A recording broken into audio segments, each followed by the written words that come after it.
Good morning, students. Welcome to the class.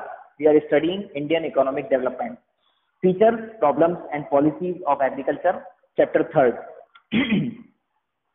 Yesterday we studied about subsistence farming, features of Indian agriculture. From first point, today we will start page number 62. Modern inputs like lack of modern inputs. It is a feature of Indian agriculture that we don't possess modern inputs. As I have already told you, because in the point when we studied that the productivity of Indian agriculture is very low, the reason was only that we are lagging behind in case of modern inputs. Modern inputs are run from diesel engine or from other mechanical things like tractor, thresher, and other many more modern inputs are there which are not being used in India due to the lack of finance, due to the poverty, anything you can say.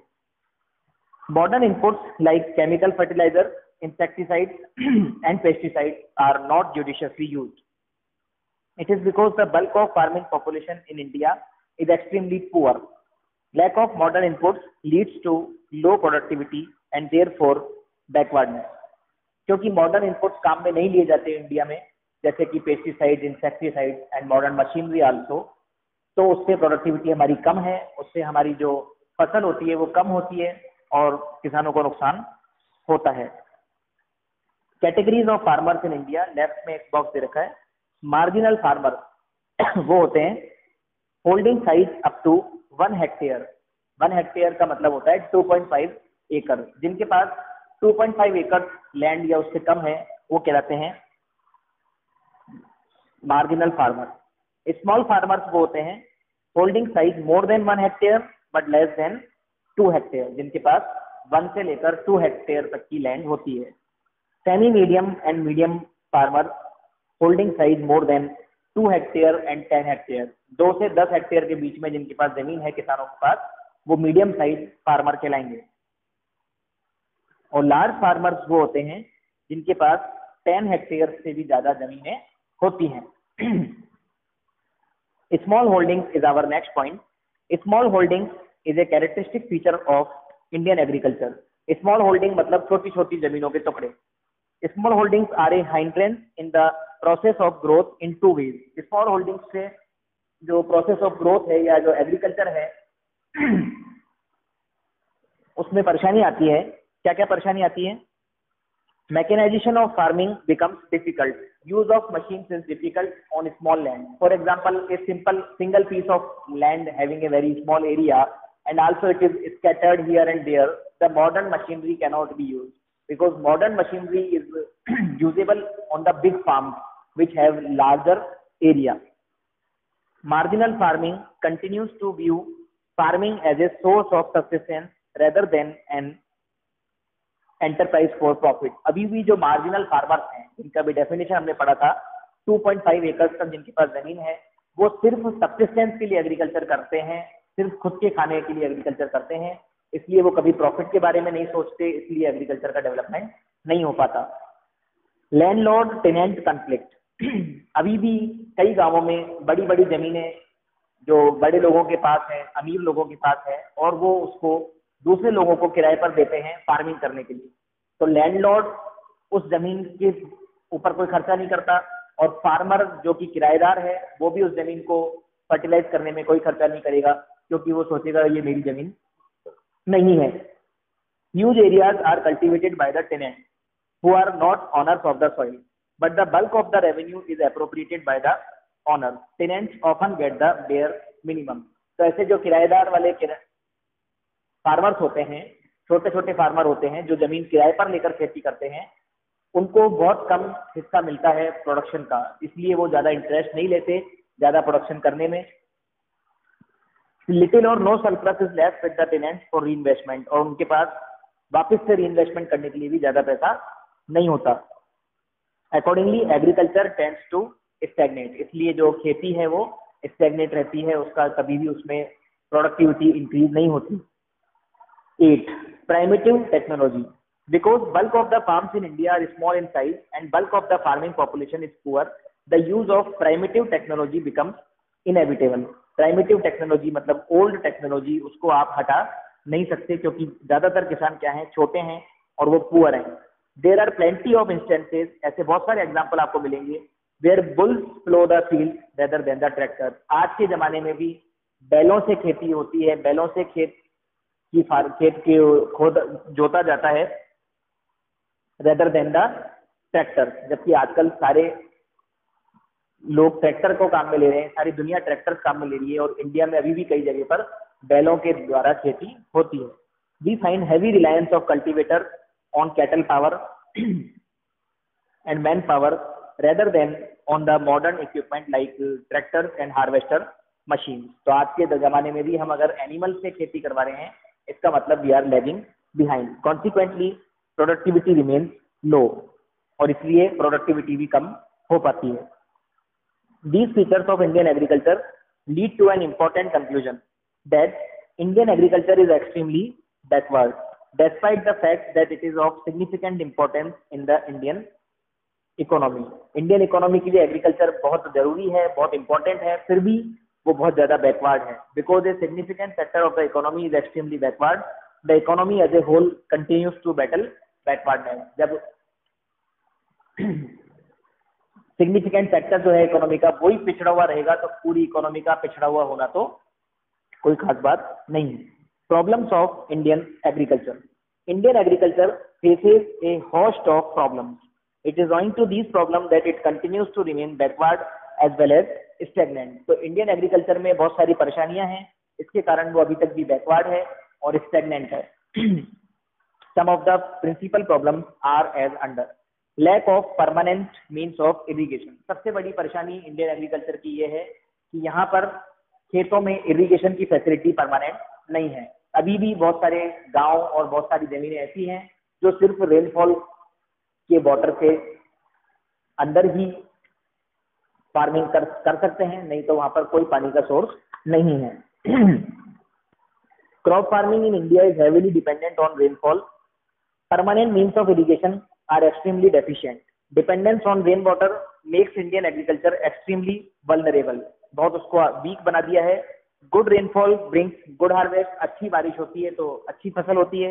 While droughts cause a substantial loss of output. और अगर किसी साल drought हो गया, यानी कि सूखा पड़ गया, उस साल बारिश नहीं हुई, तो उससे बहुत सारा आउटपुट खराब हो जाएगा,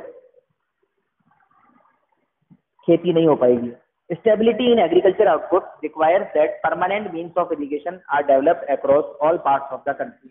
तो अगर आपको एग्रीकल्चर आउटपुट में स्टेबिलिटी लानी है, तो आपको परमानेंट इरिगेशन के सोर्स बनाने पड़ेंगे, जैसे कि ट्यूबवेल और डैम, इनके जरिए पानी पहुंचाना पड़ेगा। Deficiency of finance.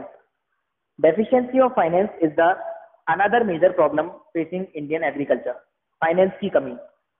For bulk of their financial needs, the small farmers depend upon non-institutional sources.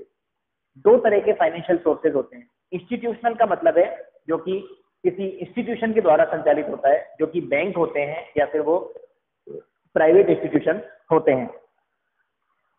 जबकि नॉन इंस्टीट्यूशनल फाइनेंस का मतलब है जो गांव के जमींदार, साहूकार और गांव के लोग जो किसानों को उधार देते हैं। तो अभी तक भी जो गांव हैं वहां पर जो फार्मर्स हैं वो महाजनों से, मनी लेंडर्स से और लैंडलॉर्ड से पैसा उधार लेते हैं, और उसके बदले में उनको बहुत ज्यादा इंटरेस्ट चुकाना पड़ता है। Institutional finance, referring to finance by the banking and other financial institution, is extremely scarce in relation to needs of the farmer.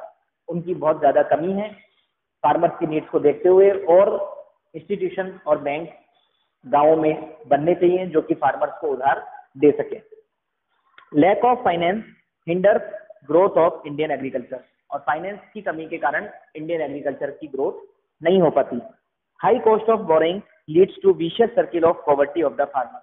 Vicious circle of poverty का मतलब होता है कि जो पहले से ही गरीब है वो इंटरेस्ट के कारण और ज्यादा गरीब हो जाएगा।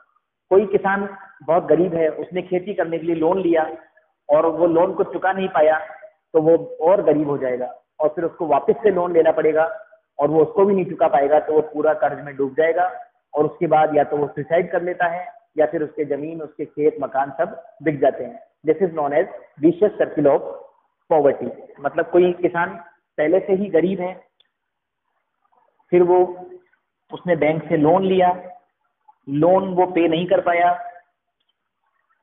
तो वो वापस से क्या बन जाएगा, और गरीब बन जाएगा।